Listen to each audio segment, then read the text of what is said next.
Okay, welcome to week 2. This week we are going to be covering citing sources using MLA style. So last week we talked about plagiarism and how to avoid plagiarizing, and one of those ways to avoid plagiarism is to make sure you know how to cite properly.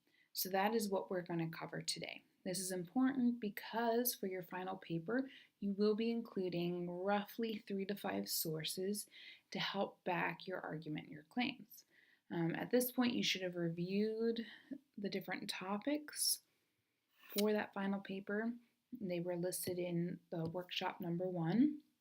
And hopefully you've picked which topic interests you the most and you would like to explore, and maybe you've begun to think about what side in the argument you would like to take. So part of your assignment for this week is going to be doing a little bit of research and identifying 5 sources from the internet that you want to use to help support your argument. So once you've found those 5 sources, it's important to know how to cite them. So that's what we're going to cover today.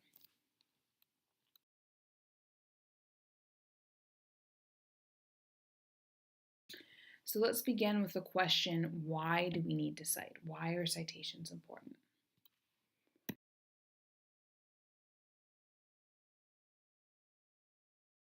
Well, there are really 3 reasons why citations are important. The first reason is to give credit where credit is due. This goes along with what we talked about last time as far as avoiding plagiarism, so making sure we give credit for the work that somebody else has done. The second reason is to validate. This is to tell the reader where you got your information so that he or she knows the information is valid. So for example, someone might be reading along in your paper and see a citation. Now they know who the author was and they can go look up that source and know that it's a valid source, it's a valid information. So it's really important to include sources that are valid. So in general, that means you want to avoid any sites that are written by sources that are not particularly reliable. So avoiding blogs or .com sites, things like that. In general, you want to rely on more reliable sources that come from .org or .edu sites. Finally, we cite in order to provide information. So now the reader can take that citation and go do more research. That maybe you made an interesting point in your paper and they want to explore it in more detail. So now they can start by looking up the sources that you used in order to go delve into that topic in more detail.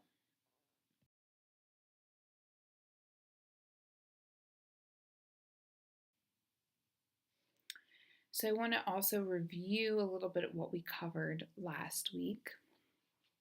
What is plagiarism? Just to give a brief review of what we talked about last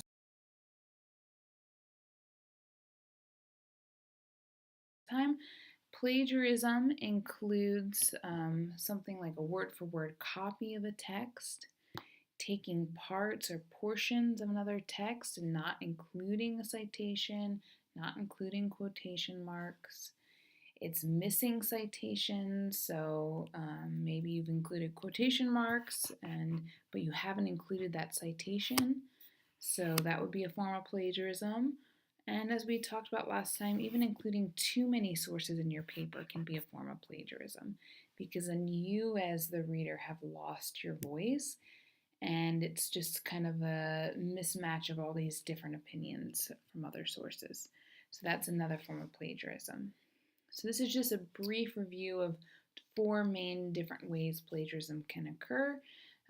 For more detail, I recommend you go back and rewatch the video from last week and make sure you understand all the little distinctions in plagiarism. So with this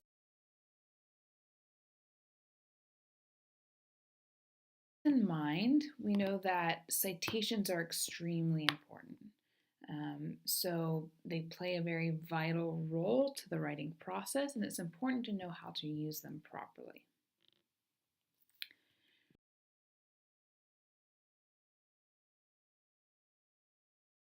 So anytime you write a paper and you include any outside source in order to back up your opinions or your arguments, you will always include two elements. The first element is called an in-text citation, and the second element is a works cited page. So for example, let's look at in-text citations. Let's say I'm writing my paper and I've gotten to one of my arguments and one of my paragraphs, and I've decided I want to include a quote by Charles Dickens in order to help support the claim that I'm making. So I've decided to include this quote. It was the best of times, it was the worst of times. Well, notice how I'm going to put in quotation marks because it's a direct quote from Dickens, but then I need to, at the end of the quotation marks, include something called an in-text citation. So notice how in parentheses I've put Charles Dickens' last name, Dickens, and I've included a page number, page 7. And then I've ended that parentheses. That's called an in-text citation. So I haven't given the reader the full citation for Dickens. They don't know what book by Dickens this came from or any of the publication information about that book.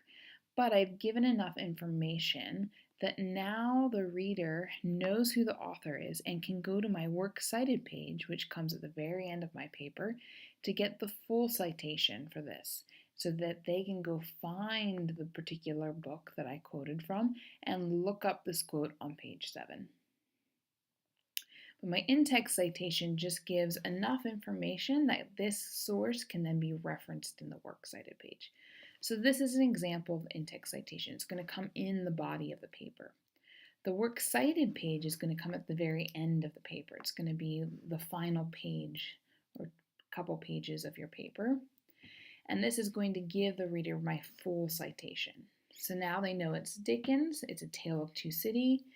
It gives the publication information, Barnes & Noble Classics, the New York, and the date. So now, if they want to go look up this quote on page 7, they have the exact publication information so they can find the right copy of the book. So this comes at the very end of my paper.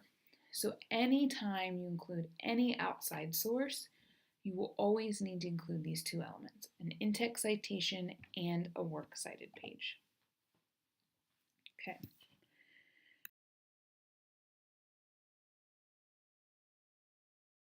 So for your paper, for this course, we're only going to be focusing on internet sources. So you're going to have to find 3 to 5 internet sources and include those in your paper. So you will need to do an in-text citation and a works cited page for these sources. So today, for the rest of the slideshow, we are going to go over how to do that for internet sources.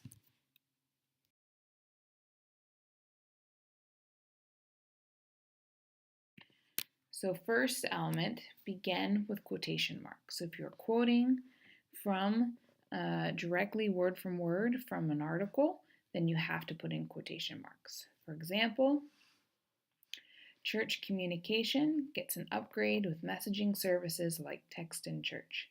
So notice I've taken a word for word copy from the original, so I've put it in quotation marks.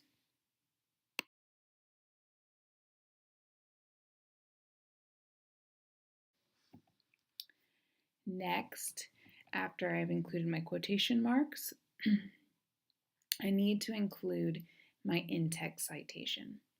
So notice how at the end of my quote, in parentheses, I've included the author's last name, Purcell, end parentheses, period.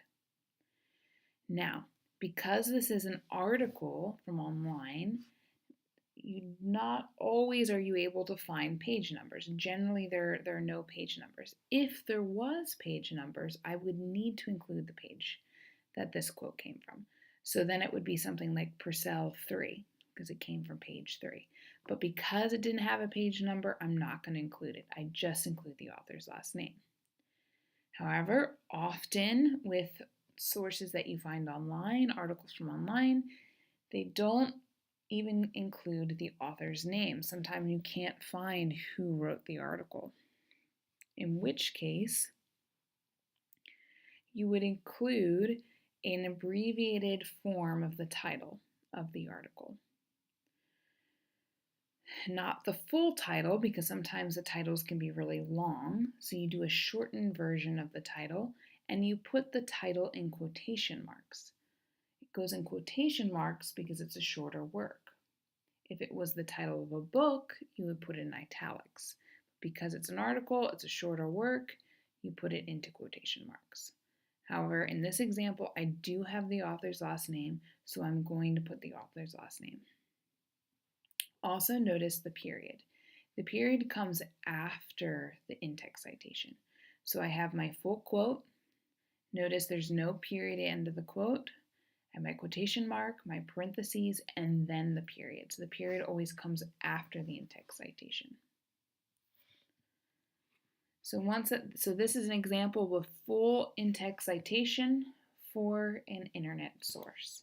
So once I have completed my in-text citation, I then need to compile the full citation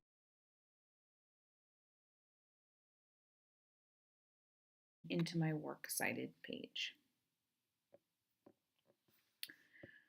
Okay, so this is going to show you the basic format for my works cited page for an internet source. I'm going to begin with the author's name, so last name, first name, period, and then the title of the work. As I mentioned already, the title goes into quotation marks. Then that's going to be followed by the title of the website. Now notice the title of the website is put in italics. Why is that? Well, the title of the website is the larger work. So because it's a larger work, it's in italics. The article is just a piece of this larger work. It's a portion of this larger website. So it's going to go in quotation marks. Just the same as if you had a book. The title of a book, a larger work, is going to be put in italics. Whereas the title of a chapter of the book is going to go into quotation marks because it's a portion of that larger work. So think about it in those terms. So the title of an article will always go in quotation marks, title of a website in italics. The fourth element is then the name of the publisher or organization. 5 is the date of publication. Now both 4 and 5 can sometimes be hard to find, so if you can't find that information, then you don't include it. Number 6 is the medium. So for example, this would be from the web. It's in a print, it's not a book, it's from the web. And then number 7 is the date of access. So the date that you found the article and decided to include it in your citation. Why is that important? Well, because information comes and goes online. Let's imagine that you began your research in January. That's when you found the article, but you didn't turn in your paper till April. Well, maybe in those couple months, the article was taken offline. So if I'm reading your paper and I can't find the article online, I can look at the date of access and see, oh, well, you accessed this back in January. The article maybe was already removed from the website. So date of access is very important and always comes at the end of your citation. So let me give you an example of what this would look like put together.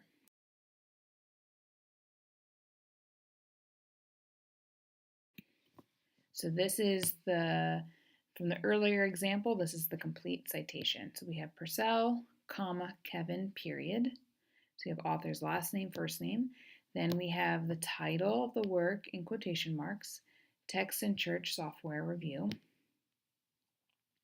Then we have the title of the website in italics, churchtechtoday.com. And this was found from the publisher or organization, Rad Ideas. The date it was published, the 24th of October 2018, on the web, and the date it was accessed was the 30th of October 2018. So this is what a complete and full citation would look like. As I already mentioned, sometimes you can't find all this information online. Sometimes the publisher information isn't there, the publication date, things along those lines. Like I even mentioned, sometimes you can't even find the author's name. So you include whatever information you are able to find for the source. Let me give you another example.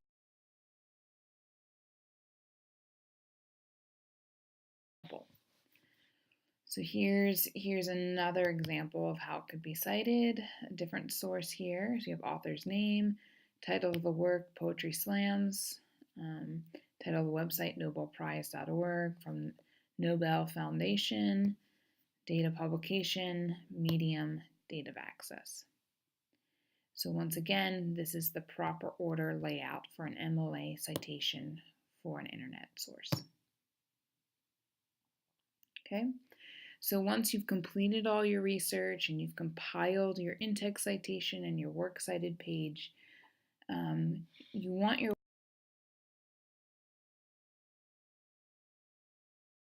works cited page to look something like this. So this is the correct formatting for a works cited page. So notice how at the top of the page it says works cited. It's not bolded, it's not italicized, it's not underlined. It's the same font size and style as the rest of the text. It's just centered. And then below it, look at the formatting for the citations.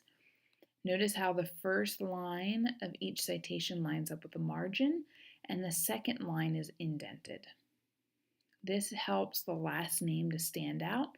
So when you're scrolling through a long list on a works cited page, you can easily see the last name of each author. Notice the spacing, how everything is evenly spaced between each citation. Also notice how all the citations are put in alphabetical order by last name. So that's how you would want to organize your citation. Now, of course, if you don't have an author's name, then you put it in alphabetical order by the first letter of the title. Okay.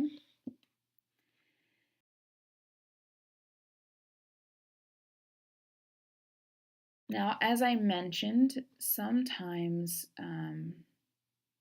not all the citation information is easy to find. Sometimes you can't find the author's name or you can't find the publication information. If ever you're in doubt on how to properly cite, go to Purdue Online. Purdue is a great resource for MLA citations.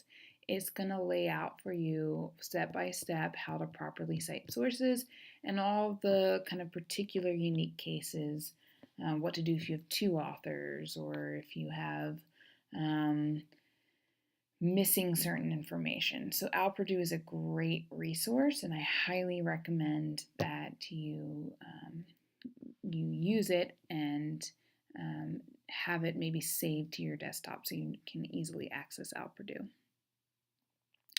Purdue is great also because they stay current on MLA rules. So as rules change year by year, Purdue stays really current on that. So you'll know if there's any changes to the way citations need to be done. All right, of course, if you have any questions, feel free to email me. All right, thank you.